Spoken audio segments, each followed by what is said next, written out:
உங்கள் சத்யாவின் full moon sale up to 70% தள்ளுபடி. AC விலை 2ஆம் தேதி முதல் 15% வரை உயர்கின்றது. இப்போது ஏசி வாங்கி பணத்தை சேமியுங்கள்.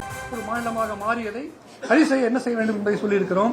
வளர்ச்சி என்ற ஒரு பொய் பிம்பத்தை கட்டமைத்திருக்கிற அந்த திமுகவின் முகத்திரையை கிழிக்கிற அளவுக்கு என்னுடைய அறிக்கை இருக்கும். அந்த அளவில் அந்த அறிக்கை குறித்து எங்கள் கட்சியின் தலைவர் சொல்வார். எங்கள் கட்சியின் தலைவர் இப்பொழுது அறிக்கையை வெளியிட்டிருக்கிறார்.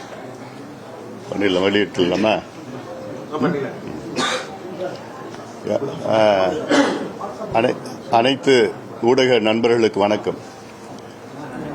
இன்று பாட்டாளி மக்கள் கட்சியின் 2026 சட்டமன்ற தேர்தலுக்கான எங்களுடைய தேர்தல் அறிக்கையை வெளியிடுவதில் எங்களுக்கெல்லாம் பெருமை, மகிழ்ச்சி.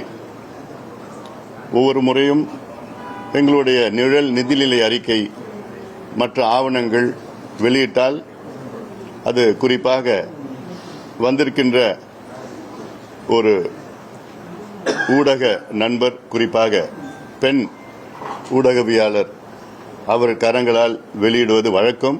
இந்த முறையும் அப்படியே தான். உங்களுக்குள் யாராவது இந்த எங்களுடன் சேர்ந்து இந்த தேர்தல் அறிக்கை வெளியிடுங்கள்.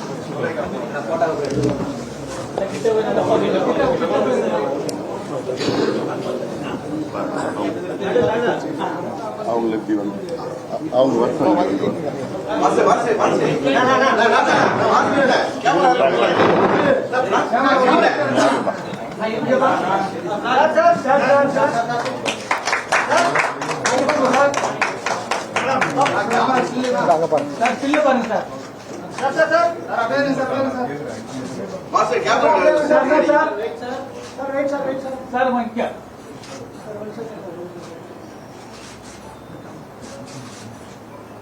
உங்க கூட தான் எப்பவுமே முதல்ல கூட்டணி.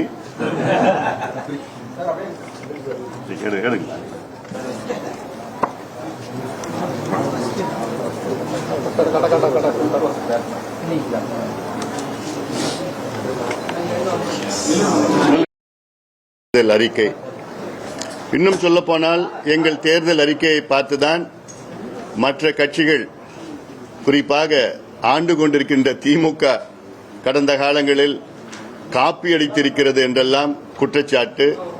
அந்த காப்பி சாதாரண காப்பி இல்ல, ஈயடிச்சாங்காப்பின்னு சொல்லுவாங்க. அந்த காமா, ஃபுல் ஸ்டாப், அந்த வார்த்தைகள், வரிகள் அத்தனையும் அப்படியே கட் அண்ட் பேஸ்ட் கடந்த காலங்களிலே நடைபெற்றது.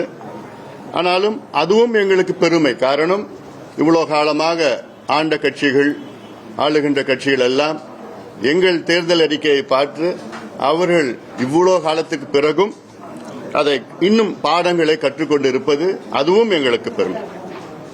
ஒரு தேர்தல் அறிக்கை என்பது அந்த கட்சிக்கும் மக்களுக்கும் ஒரு பந்தத்தை ஏற்படுகின்ற ஒரு செயல். தேர்தல் அறிக்கை என்பது தேர்தல் கட்சிகள் மக்களுக்கு கொடுக்கின்ற ஒரு சத்தியம். இது புனிதமான ஒன்று. ஆனால் ஒரு சில கட்சிகள் ஏதோ ஒரு தேர்தல் அறிக்கை ஒரு சடங்காக அது மட்டும் பார்த்து அந்த தேர்தல் முடித்த பிறகு அதை மறந்து விடுகின்ற சூழல். அதனால்தான் கடந்த தேர்தலில் திமுக ஆட்சி வருவதற்கு முன்பு தமிழக மக்களுக்கு கொடுத்த 505 வாக்குறுதிகள், அதில் வெறும் 13 விழுக்காடு வாக்குறுதிகள், அதாவது 66 வாக்குறுதிகளை மட்டும்தான் முழுமையாக நிறைவேற்றியிருக்கின்றார்கள். அதில் திமுக படுதோல்வி அடைந்திருக்கிறது. அதாவது தமிழ்நாட்டு மக்களுக்கு திமுக நம்பிக்கை துரோகம் செய்திருக்கிறது. நாங்கள் ஆட்சிக்கு வந்தால் உங்களுக்கு இதையெல்லாம் செய்கின்றோம் என்று சத்தியம் செய்த திமுக, 505 சத்தியங்கள் செய்த திமுக, அதில் வெறும் 66 சத்தியம் மட்டும்தான் நிறைவேற்றி இருக்கிறது. அப்போ இது ஒரு நம்பிக்கை துரோகம். மீண்டும் அந்த நம்பிக்கை துரோகத்தை செய்ய துடித்துக் கொண்டிருக்கிறது திமுக. அதனால் திமுக இந்த தேர்தலில் என்ன சொன்னாலும் என்ன செய்தாலும் மக்கள் அதை ஏற்றுக்கொள்ள மாட்டார்கள். இன்னும் சொல்ல போனா, யாரோ சொன்னாங்க திமுகவுடைய தேர்தல் அறிக்கை கதாநாயகன். கதாநாயகனும் கிடையாது, வில்லனும் கிடையாது, காமெடினும் கிடையாது. அந்த ஒரு பாட்டுக்கு ஒரு 100 பேர் குரூப்பா டான்ஸ் ஆடுவாங்க பாரு, அவங்க அந்த மாதிரி ஒரு ஜோக்கர் கிடையாது. அப்படிதான் திமுகவுடைய தேர்தல் அறிக்கை வந்திருக்குது. ஏன்னா ஒரு நகைச்சுவையாக நாங்க செய்கிறோம். கடந்த 5 ஆண்டு காலத்தில் என்ன செஞ்சீங்க, ஏன் செய்யல? அப்போ இதெல்லாம் பாட்டாளி மக்கள் கட்சியினுடைய தேர்தல் அறிக்கை வித்தியாசமான ஒரு அறிக்கை. இந்த படத்திலேயே நாங்க போட்டிருக்கிறோம். இந்த படமே தமிழ்நாட்டினுடைய வளர்ச்சி தான்.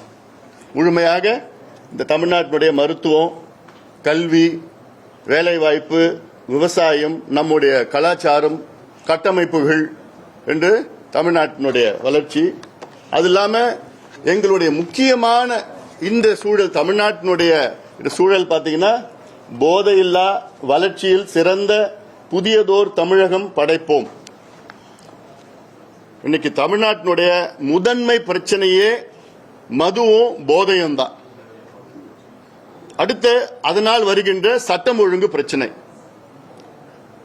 அடுத்த பெரிய பிரச்சனை வேலையில்லாத சூழல். இந்த 3 பெரிய பிரச்சனைகள் தான் முதன்மையான பிரச்சனைகள். ஆனா இந்த திமுக தேர்தல் அறிக்கையில மதுவை பற்றியும் போதை பொருட்களை பற்றியும் ஒரு வார்த்தை கூட கிடையாது.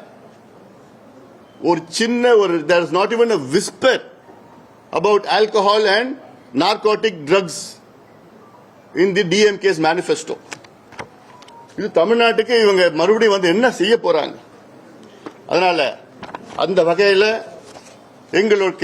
எங்களுடைய தேர்தல் அறிக்கை தமிழ்நாட்டினுடைய ஒட்டுமொத்த வளர்ச்சி. அதுல உங்களுக்கு இப்போது சில முக்கிய அம்சங்கள் உங்களுக்கு கொடுத்திருப்போம், நீங்க படிச்சிருப்பீங்க.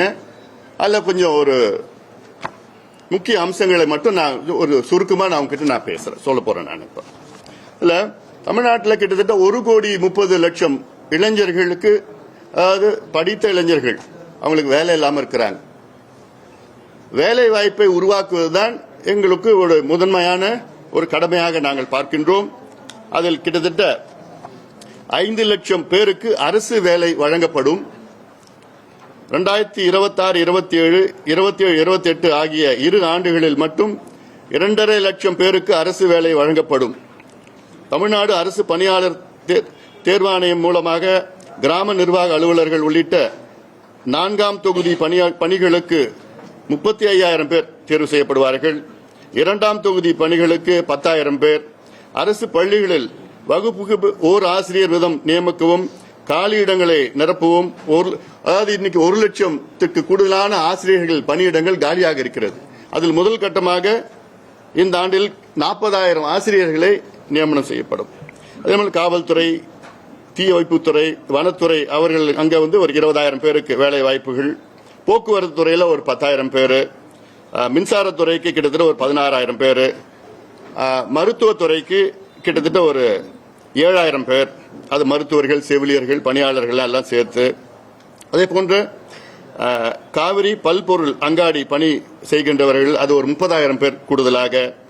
வேளாண் விளைபொருட்கள் கொள்முதல் வாரியத்திற்கு கிட்டத்தட்ட 12,000 பேர். ஒவ்வொரு குடும்பத்திலும் குறைஞ்சபட்சம் ஒருவருக்கு ஒரு அரசு வேலை அல்ல தனியார் வேலை உறுதி செய்யப்படும் எங்கள் அறிக்கை மூலமாக. பட்டப்படிப்பு முடித்து வேலை கிடைக்காத இளைஞர்களுக்கு மாதம் 5,000 ரூபாய் அவர்களுக்கு நிதி உதவி கொடுத்து அவங்க படிக்கிறதுக்கோ அவங்க இருக்கிறதுக்கு உதவி செய்யப்படும். மொத்தமா சொல்ல போனா பாட்டாளி மக்கள் கட்சி அறிக்கையில 1 கோடி பேருக்கு வேலை வாய்ப்பு உருவாக்கப்படும். அதாவது தனியார் துறை, அரசு துறை சேர்த்து நான் சொல்றேன். அது இல்லாம சுய தொழில், இதெல்லாம் சேர்த்து 1 கோடி பேருக்கு வேலை வாய்ப்பு உருவாக்கப்படும். தனியார் துறை சுய வேலை வாய்ப்புகள் மூலம் அடுத்த 5 ஆண்டுகள் 1 கோடி பேருக்கு வேலை வாய்ப்பு. அடுத்தது, அதாவது அதுல இன்னொன்னு, வேளாண் துறை மற்றும் தோட்டக்கலை துறையில் 50 லட்சம் புதிய வேலை வாய்ப்புகளை ஏற்படுத்த இலக்கு நிர்ணயிக்கப்பட்டிருக்கிறது.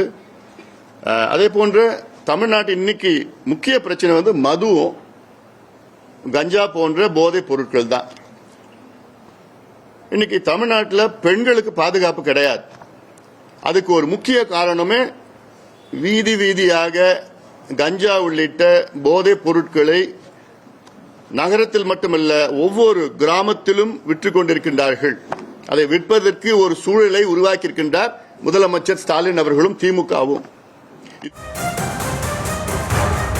சட்டமன்ற தேர்தலை முன்னிட்டு பாமக தேர்தல் அறிக்கையை அக்கட்சி தலைவர் அன்புமணி வெளியிட்டார். அந்த காட்சிகளை பார்த்தோம். உங்கள் சத்யாவின் full moon sale up to 70% தள்ளுபடி. ஏசி விலை 2ஆம் தேதி முதல் 15% வரை உயர்கின்றது. இப்போது ஏசி வாங்கி பணத்தை சேமியுங்கள்.